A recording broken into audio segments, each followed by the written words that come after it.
Welcome everyone to episode 46 of the Brewhouse podcast between two brothers where we talk about gaming, tech, entertainment, and everything in between. This week we're going to be going over the PlayStation 5 specs announcement conference, giving our thoughts on it, our thoughts on the console, what kind of just what we're thinking it's going to be like, when it's going to come out, what we think the price is going to be, and then kind of compare it to Xbox One X and because they're Xbox kind Series of X. yeah, whatever. That's I mean, Yeah. that'll be part of the discussion too. The naming that Xbox Yeah. comes out with for their consoles. With PlayStation, you know what you're getting. PlayStation 1, 2, 3, 4, 5. With Xbox, go tell your grandma to get the Xbox Series X. Because they're gonna have two models of it. Xbox Yeah, the Pro. Series 2X, That 4. grandkid's gonna get a 1X and not be happy. So this was supposed to be the GDC conference, and I think people had the wrong impression going into it.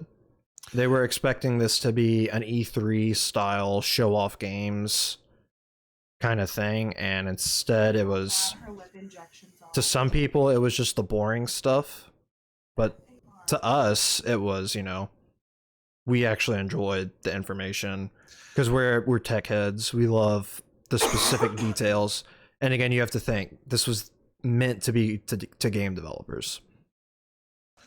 Yeah, no, I mean, the best was people had hashtag PS5 reveal, and I'm like, no, it's not. It's not. They're just talking about the specs. They're not showing you the system.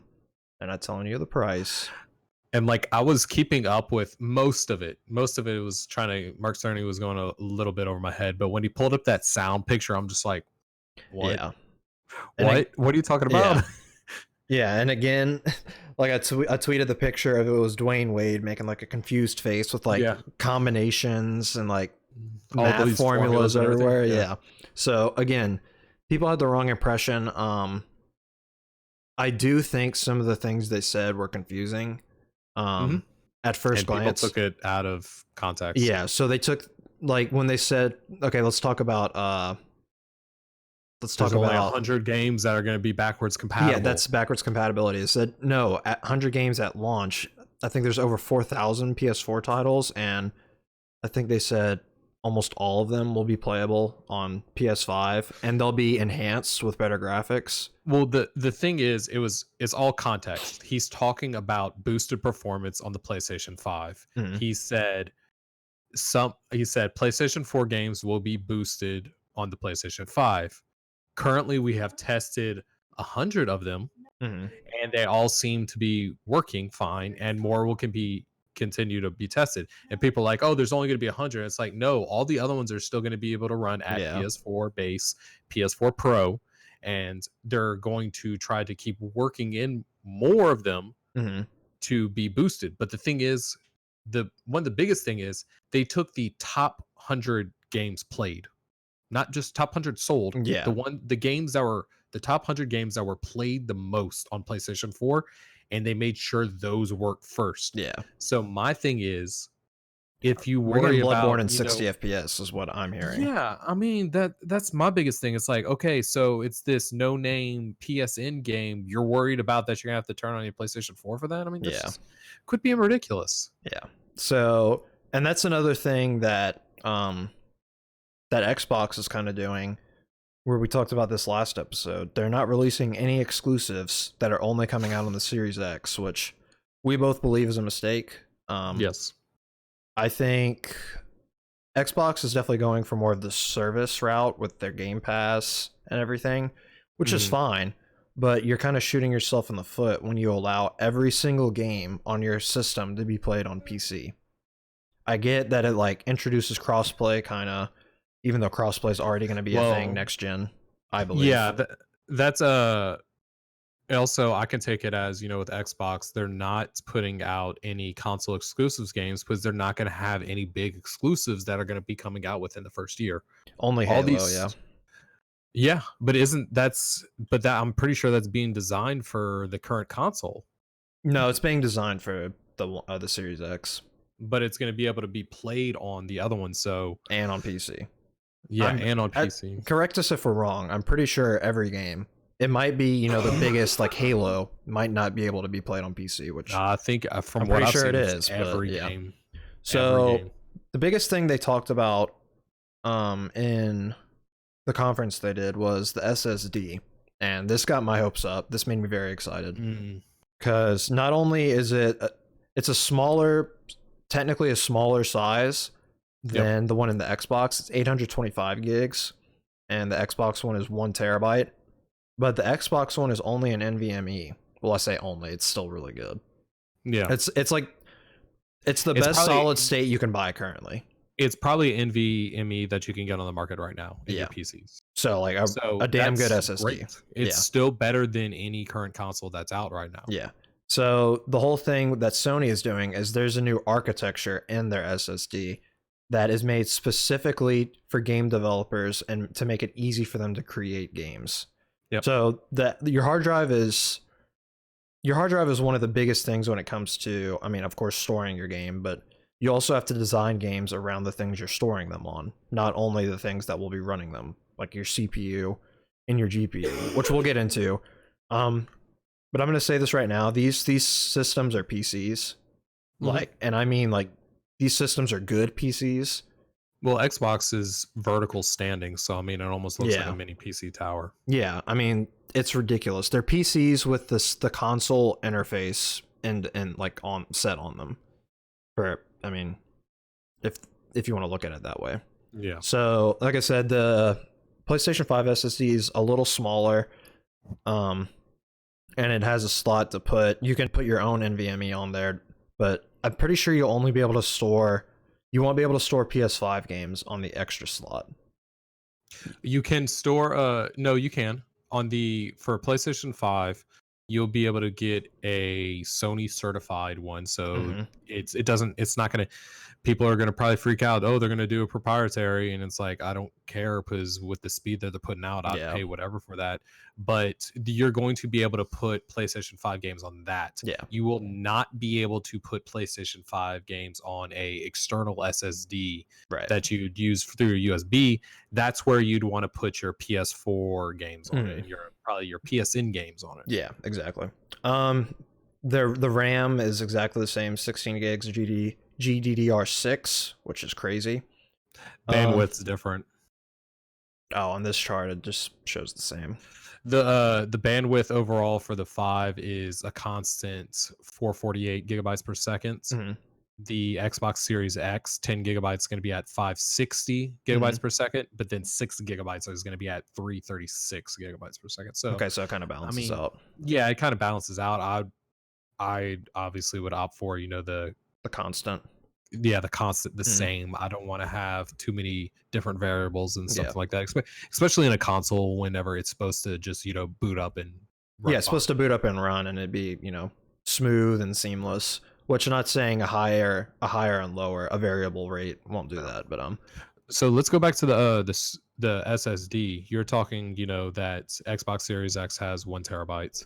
They will have a expandable storage, but it has to be identical to the one internally. Yeah, so for them, that Xbox is straight up doing a proprietary hard drive. Yeah. You won't it's like some square thing, chip thing that you put in. It looks like a beefed up USB drive almost. Yeah.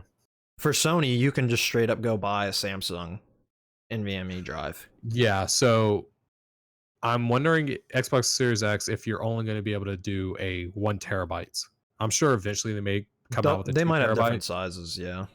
I would hope they would. Yeah, PS5, I mean, if they come out with a 2-3 terabyte, you might be able to slap that in. But the biggest thing is, the Xbox Series X, you have the throughput 2.4 gigabytes per second, just base, and then 4.8 gigabytes per second in compressed data. And this is where PS5 just blows them out of the water. Yeah. So their raw data is 5.5 gigabytes per second, and their compressed is typically says 8 to 9 gigabytes per second. So twice as fast as Xbox Series X. Yeah. So I mean, that's just crazy. That's a huge part. I mean, you're talking. I think they said you'll be able to download, depending on your internet, of course, like 4 to 5 gigs of raw data per second. or something like that. And patch installs are going to be instantaneously. Yeah. They're saying Yeah. there's going to be no like install phase. I mean, so the copying phase on PS4 that takes forever to do will not happen on the PS5. As much as a joke it would be, but I kind of hope they would do. I hope they port Skyrim to PS5. Oh god, that'd be insane. Literally instant load times. Yeah, there would be no load times. That was my biggest complaint with Skyrim is just, I go through this place, I gotta watch this loading screen. Even on my PC, it's, I mean, of course I was running with mods and everything, so the mods were probably taking the longest to load. Yeah, but still. But yeah, still, it was loading up and it would take like 5 to 10 seconds. But again, the mods, I was running a complete texture overhaul in the game, so that's probably what took that long. But another thing that we didn't really go with is, I forget which feature does this, but they're trying to do more. How PlayStation 5 is being built is they're trying to have less data needed to be stored on the console itself. Mm-hmm. So you're going to be able to use more data that's on a disk drive because you're going to be able to read it a whole lot faster. Yeah. So that's also going to make up for, the 175 gigs less than Xbox Series X will be. But I mean, you have two other expandable storage options. Mm-hmm.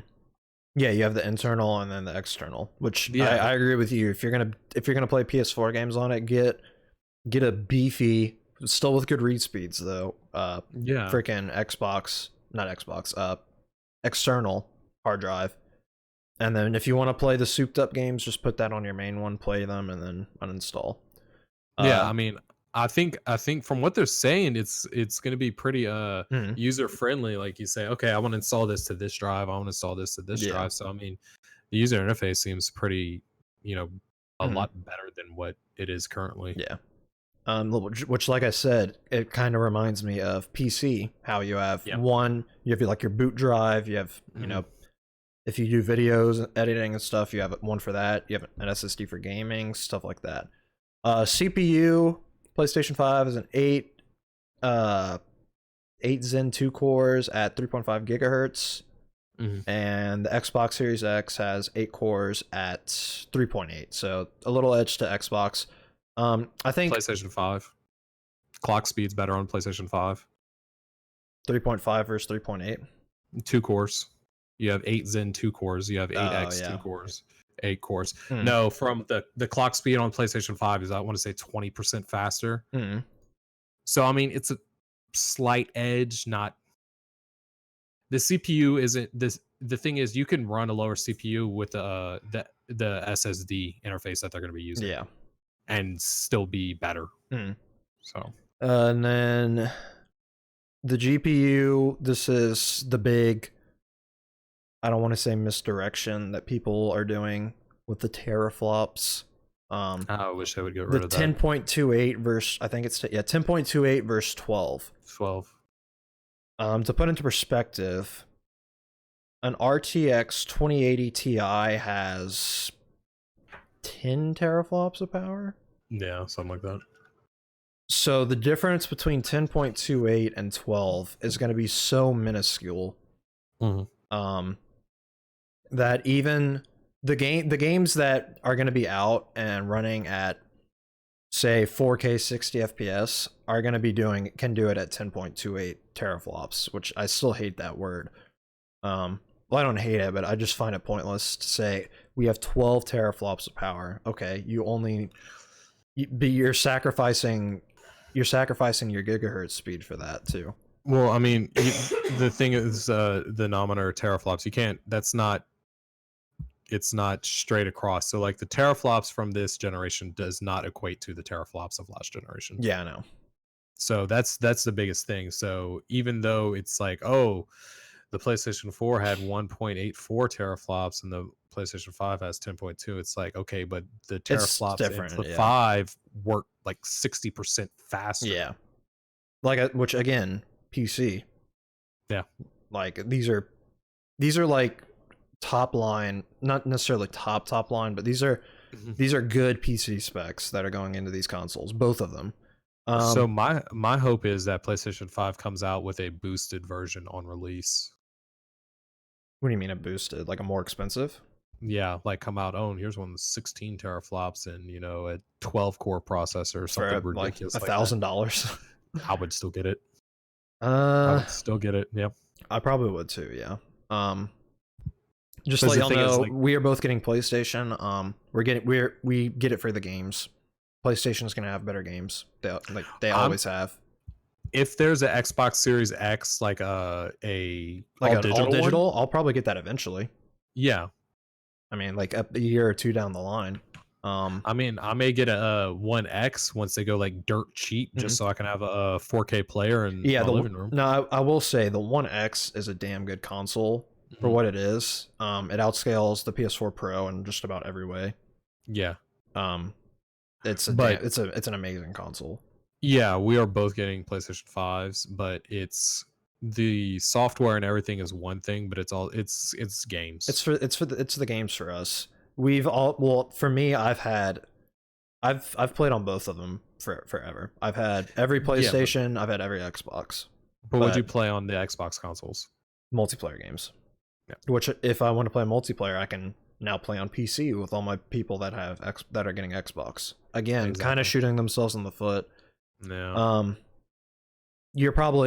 You're a little more biased to PlayStation than I am, but you're still not so biased where you'd be like, oh, Xbox is terrible.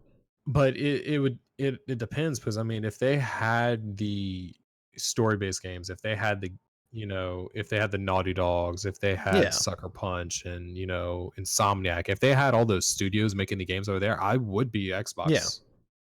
Yeah, I mean, just the fact that God of War 2 is going to be out on PS5, that right there is enough to make me get PlayStation 5. And Spider-Man 2 being announced this summer. Yeah. So, let's see what else. External storage, USB HDD, USB 3.2 external HDD, both 4K players. Blah, blah, blah, blah, blah, blah, blah. So I think that was it. So overall, looking at the numbers just flat out, Xbox looks, on paper, Xbox looks slightly more powerful, but you also have to take into consideration, again, they talked about this for, I want to say, half of the conference, the custom SSD they're doing, that they went around to like all the major developers and was like, what can we do to make making games on PS5 easier? And they said, we need a better SSD. Or we need an SSD in the first place, but we need one. We need one with the architecture that it's easy for us to make games. And when it's easier for them to make games, they can go, it'll take less time so they can put more stuff into the games. And I think that's going to be the biggest jump, because in the last one, we had a internal hard drive. You could put a solid state drive in there, but it didn't come with a solid state drive. And but now they're jumping straight to the NVMe style drive. Even then, if you would put an SSD in there, still when you were downloading stuff, it still took forever. And that's restraint still. Yeah, which both consoles are getting rid of that. Both are going to be able to, I mean, when you talk about pure downloading like information and stuff, PS5 is going to have a slight edge, but they're both going to be ridiculous. Well, that's the thing. The hard drives, it wouldn't even be able to get up to 1 gig. Yeah. And now we're already talking about 2.4 on the Xbox and 5.5 base on the PlayStation. It's going to be ridiculous. So let's get into price before we wrap up. I think they're going to be the same price. I don't think so. I think, well, okay, I'd take that back now.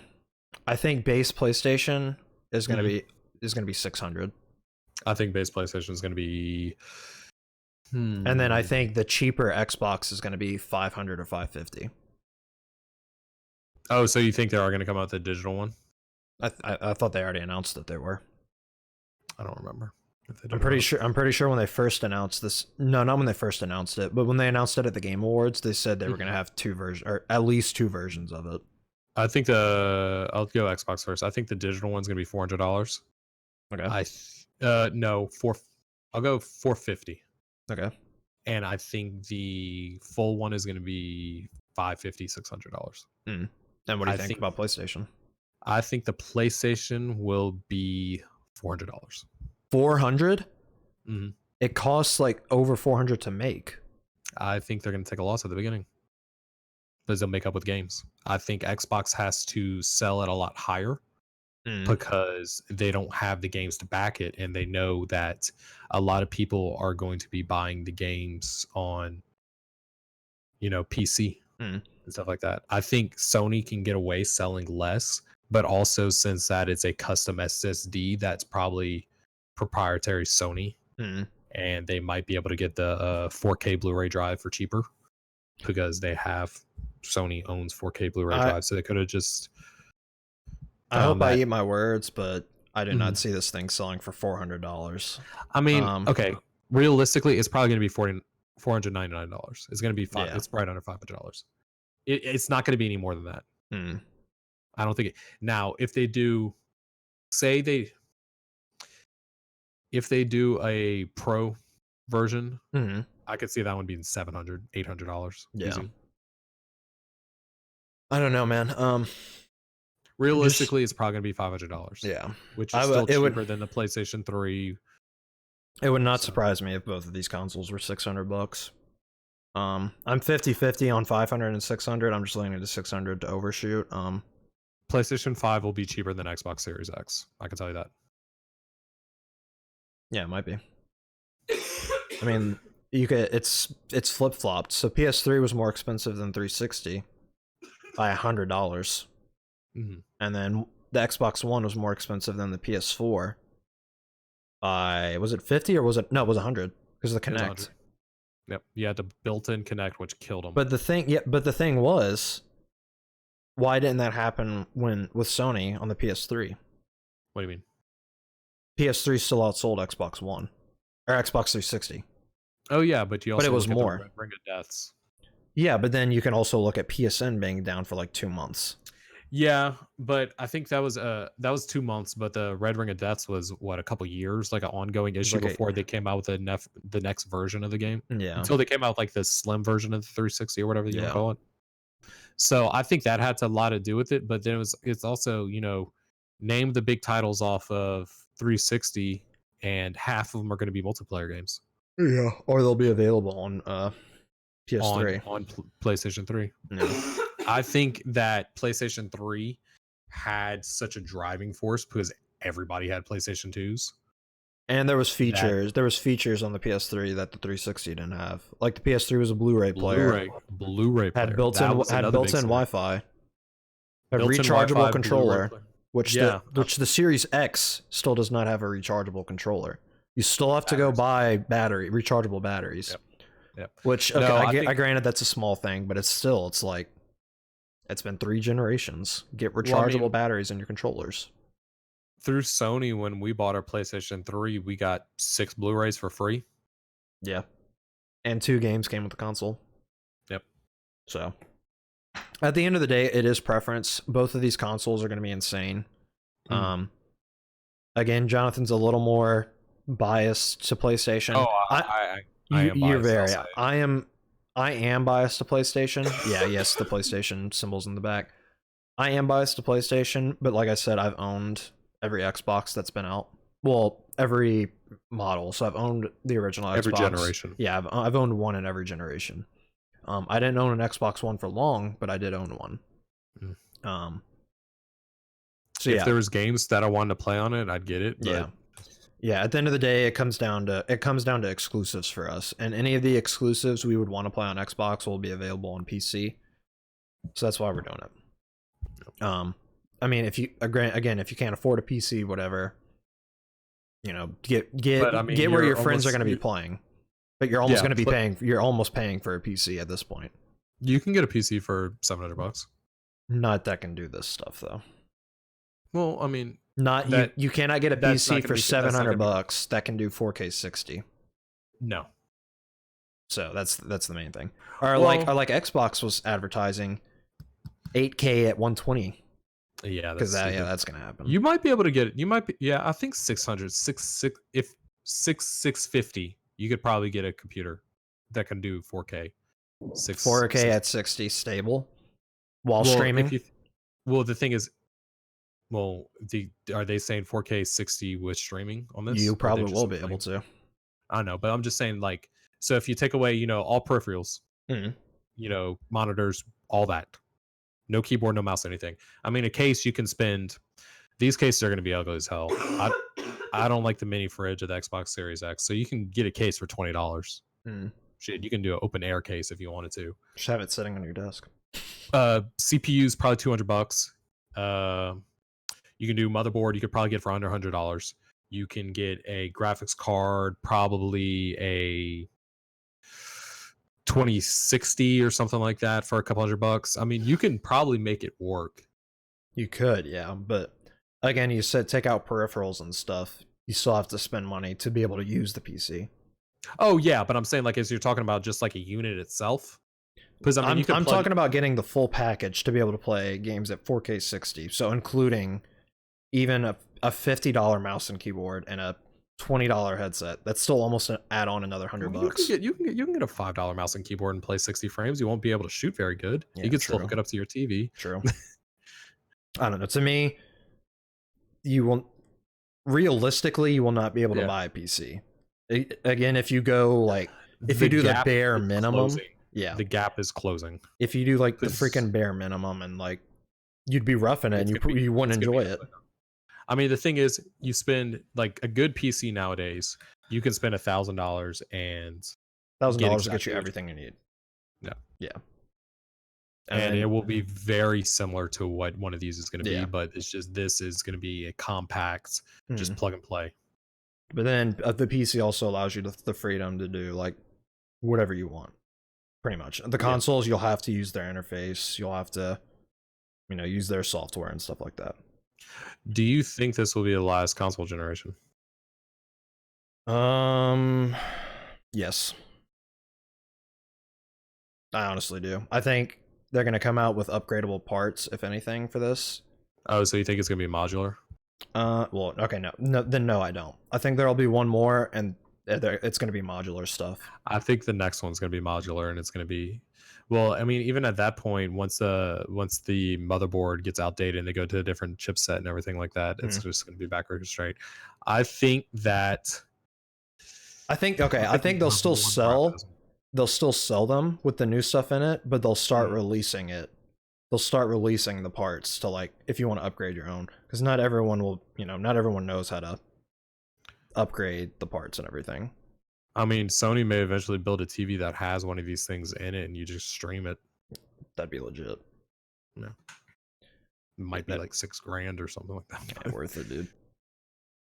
Freaking Corsair does that. They have a PC with like an Xbox One X and a PS4 Pro built into it, like one for each of them. So it's an all-in-one like super PC, all fully set up to stream with. It's pretty freaking badass, actually. Yeah, I've seen that. Yeah, they're called like the big boys or whatever. It's actually they're actually really cool. So yeah, guys, that's gonna wrap it up for this episode. I'm really excited for both of the consoles to come out, see what they're capable of. We didn't talk about, do you think it's going to come out this year? Yeah, I think so too. Yeah, I think so too. Well, you saw Xbox Series X said Thanksgiving. They announced. Yeah, they said it, but then they tried to go back on it. It's like, no. They said holiday. They switched it to holiday after Thanksgiving, which I think a Black Friday launch for these new systems would be very smart. It needs to be the Friday before Black Friday. I agree, but we'll see. We talked about it last episode too. If we thought they were going to get delayed, I don't think they will. I was kind of thinking maybe they might, but not anymore. I think they're definitely coming out this year, especially if what you're thinking actually happens, where Sony will be operating at a loss for a while. They're going to want to start getting units out. I think they will be able to maybe sell these at a loss until everything gets cheaper, and if the SSD is a proprietary, like the internal one, like if it is a Sony like branded custom product and stuff like that, they can pay a whole lot less because it's theirs. Yeah. And just as materials get cheaper, they'll be able to start getting a gain. But it's going to be, we're going to want to get these out in the open. We're going to start putting games out because, I mean, they're saying that Spider-Man 2 is going to be coming out next year. With that, they're going to sell 20 million copies. Easy. Yeah. Yep. So, I mean, really exciting times if you're a gamer. Like I said, both these consoles are going to be insane. I'm excited to see what the games are going to look like on them. We're both, well, I think you are too, but we're both going to be getting PS5s on launch day, more than likely. No. So yeah, exciting The fastest times. one to have. Yeah. Yeah, if they come out with different models, whatever it may be. So yeah, guys, that's going to do it for episode 46. Be sure to follow and like whatever platform you're listening on. We're on all major platforms as well as YouTube. Next episode, we don't know what it'll be. We have Clone Wars wrapping up here. They're about halfway through, I think, or almost. You saw the news that dropped today? Yeah, how they got what's her name? Rosario Dawson. Yeah, I couldn't think of it. To play Ahsoka. That's perfect. In the Mandalorian. In the Mandalorian, yeah, which is going to be badass. And then Ahsoka just came back, today on the Clone Wars? I haven't watched today, so I haven't watched last week's either, so I think it's this one. Oh, I'm like 2 weeks behind. I need to go catch up. Sam, so we'll be doing a season/series recap at the end, talking about all the good stuff of Clone Wars. But that won't be next week. Next week will be something. We'll figure it out. Yeah. But anyways, more news may come out. Yeah. But anyways, guys, that's going to do it for this episode. We appreciate y'all watching, and until next time, keep gaming. And we'll see y'all later. Peace.